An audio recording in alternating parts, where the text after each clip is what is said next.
Hello, I'm Professor Shalev, Professor Emeritus in Psychiatry at the Hebrew University and Hadassah Medical School, and Professor of Psychiatry at NYU Medical School, and a long-time researcher of traumatic stress and post-traumatic stress disorder.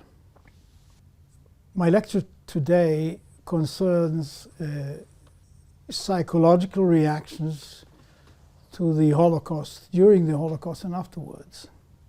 The first thing that I encountered when I started to accumulate material for the lecture is that this is an extremely complex topic.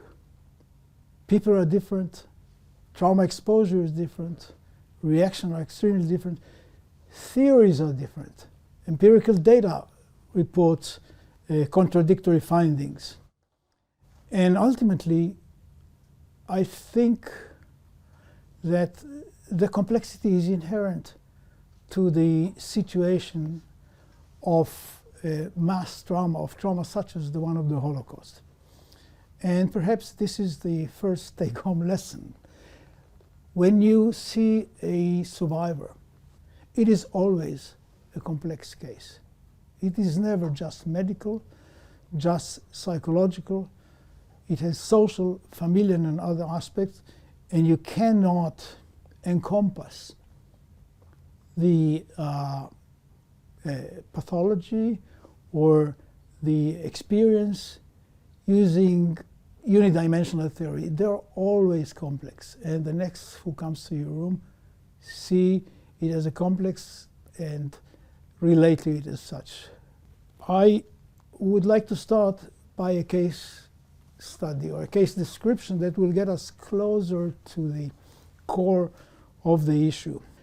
During the Gulf War in Israel, when Israel was subject to missile attacks, some of them were meant or suspected to contain nerve gas, as the Iraqis have used previously.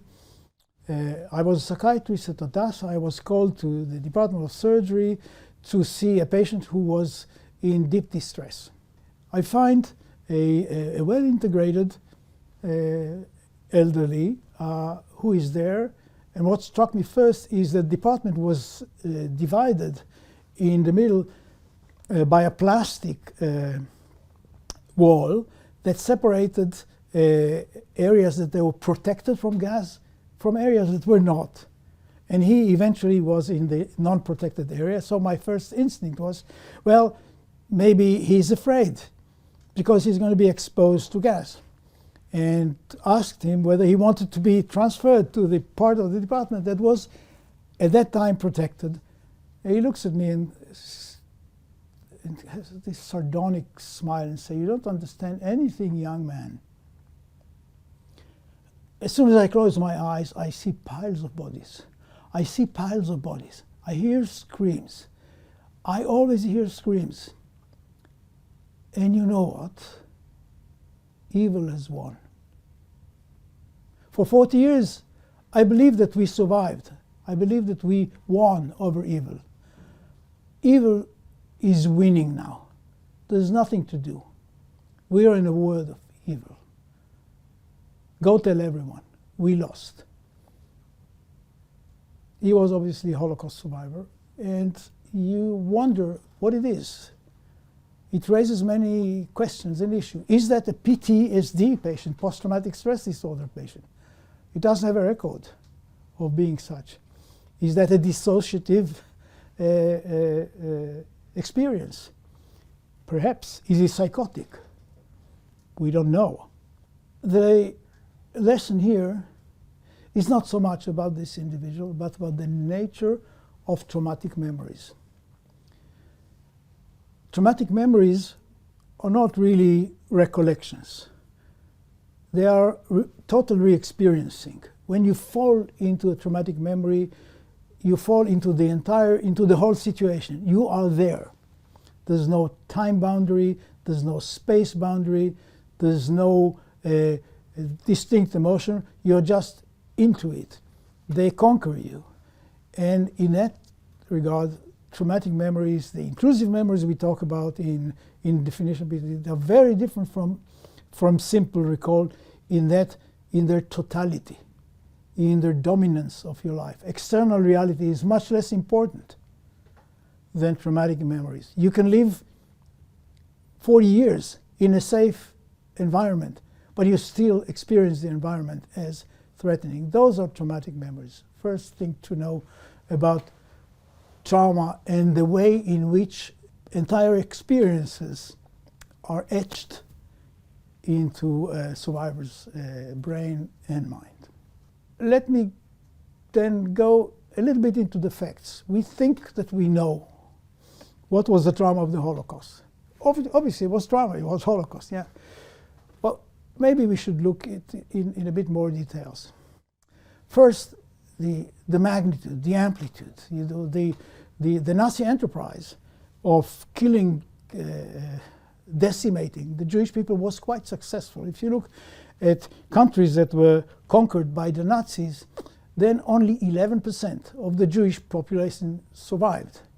That is 600,000 out of almost 6 million, and we're not including Russia and France.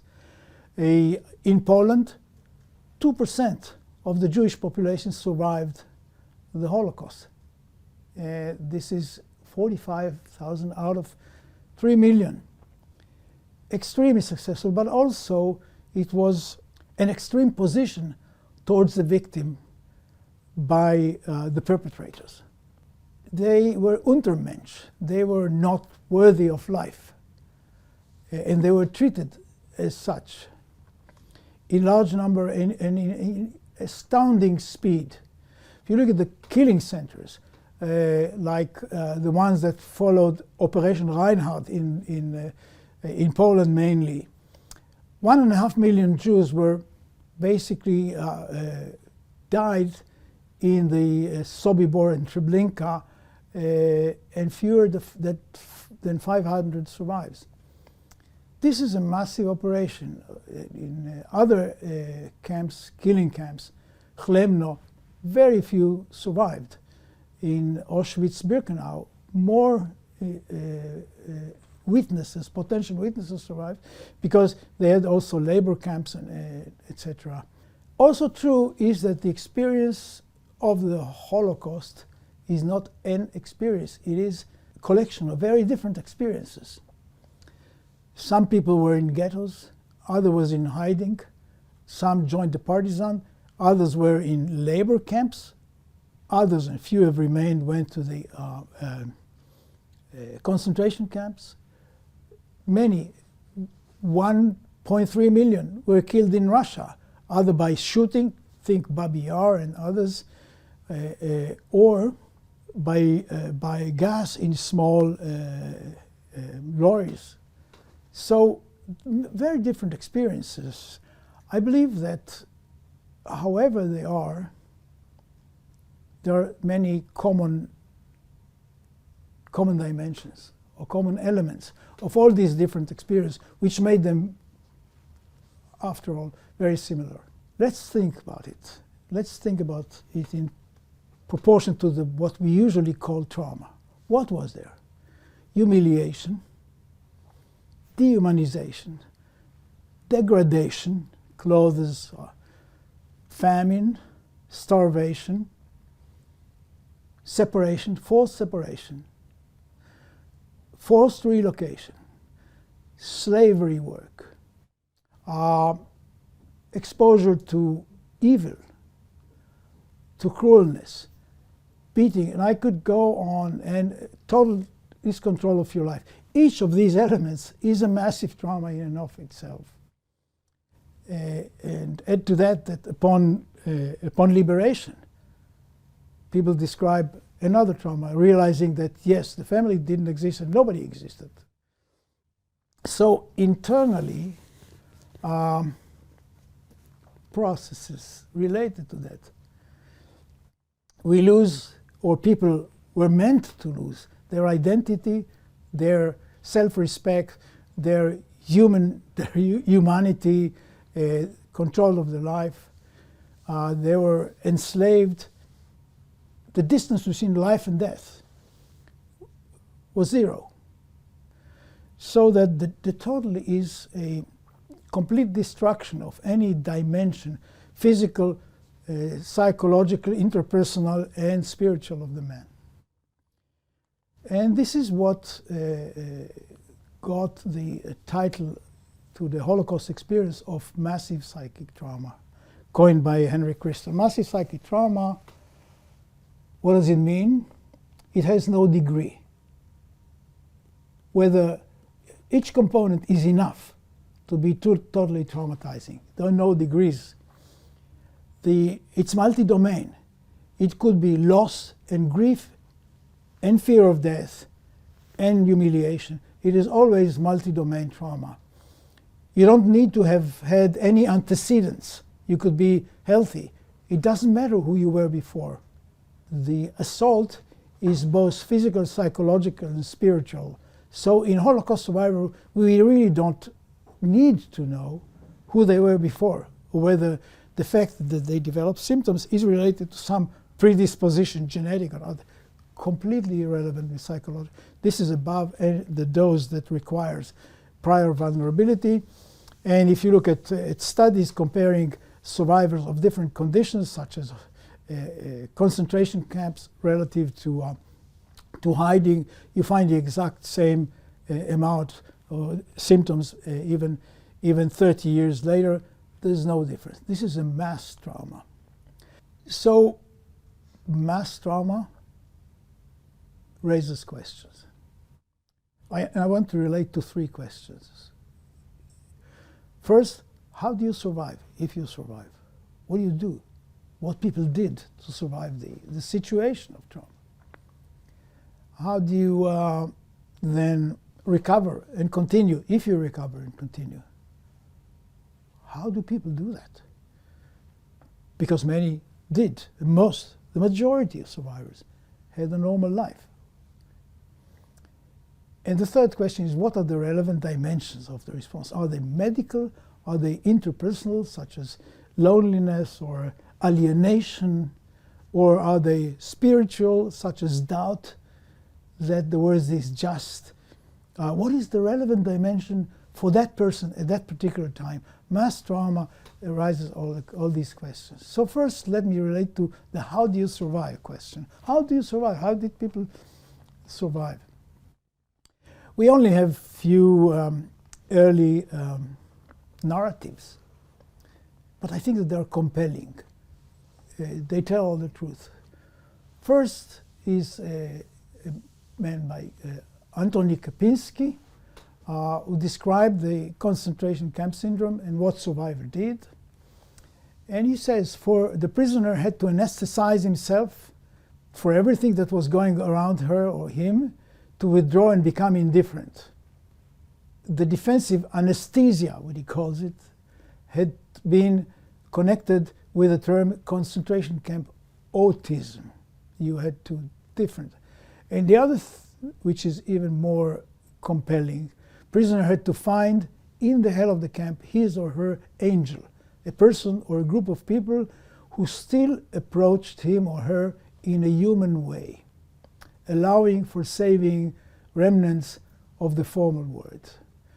In such situation, another human being's smile, warm word, or simple help were becoming a piece of heaven, opening perspective to the future, bringing back beliefs in one's own and other people's humanity. A quote. It tells us all. I mean, you really don't need much research after that.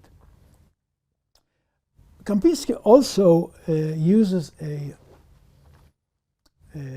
legend to explain the inner situations.